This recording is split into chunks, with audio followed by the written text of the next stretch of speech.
was listening to Russel Brand. He was sitting at a committee with some government ministers talking about drugs. And I was shocked to hear him say that he didn't want drugs legalised.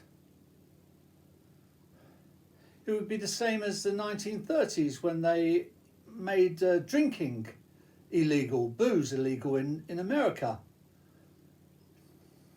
By doing that, they opened the doors to the gangsters taking over and making lots of money from it, and all those killings involved. There's always killings where there's money to be made.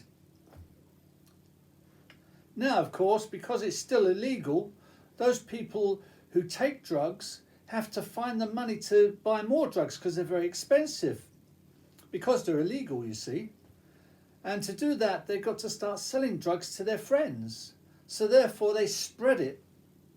Drug habit spreads, and their friends eventually get addicted, and they too then have to start selling to other people to make enough money so they can buy their own drugs. That's how it goes.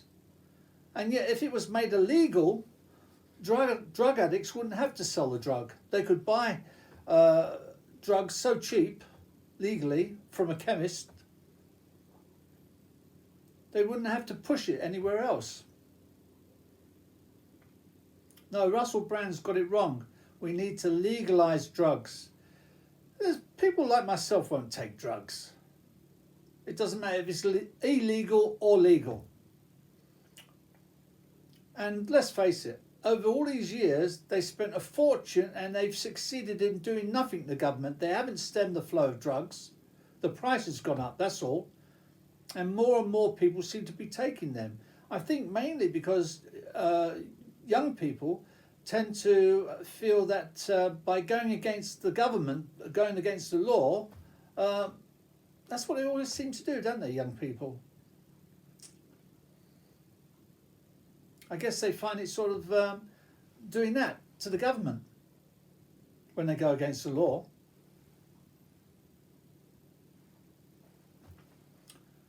No, Russel Brand's got it totally wrong. I was surprised because I thought he had he really knew what was going on. You know, we've got obesity everywhere now, not just England, America and everywhere. Everyone's eating too much. Even in Thailand, a small amount of girls are getting really big because they're eating what we eat here in England, in Europe. Burgers and things, instead of the fresh food that they're normally used to living on in Thailand.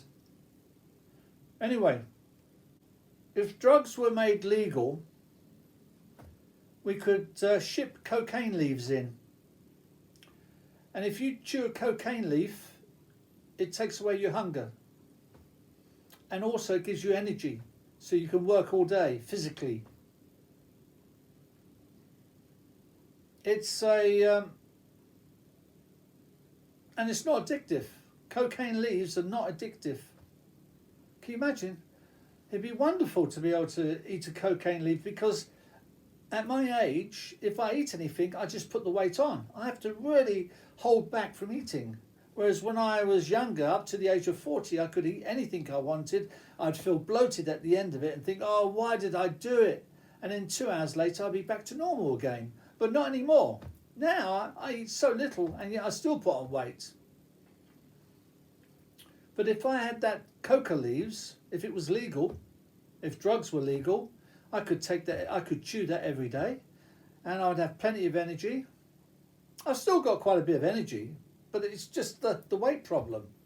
And always thinking about, especially at my age, 70, I've got nothing to do, and I think about sweets and food all the time. I've got a few hobbies, but that doesn't seem to help to get my mind off of these things. No, we want to make drugs legal. Stop all that money being wasted trying to stop drugs. They've been doing it now for about since the 60s. That's a long time. That's 60 years, I think. No, we've got to stop it. And you'll find less people will take the drugs. As I said, they won't be pushing them anymore. And just a reminder, if you like my videos, please give me a thumbs up and hit the subscribe button. Thank you. The coca leaf is similar to the sugar plantations in Jamaica. Have you noticed the black people out there, they've got beautiful white teeth. And that's because they chew the leaf all the time. The leaf in its natural form, the sugar leaf, is actually good for your teeth. It protects your teeth. It gives a protection to the teeth. But once it goes through the processes, the scientific processes, and becomes sugar, and then it does the opposite. But the same with the cocaine. Or should I say, the coca leaf. In its natural form, it's wonderful. We need it. It's only when it goes through those processes that it becomes dangerous and unhealthy.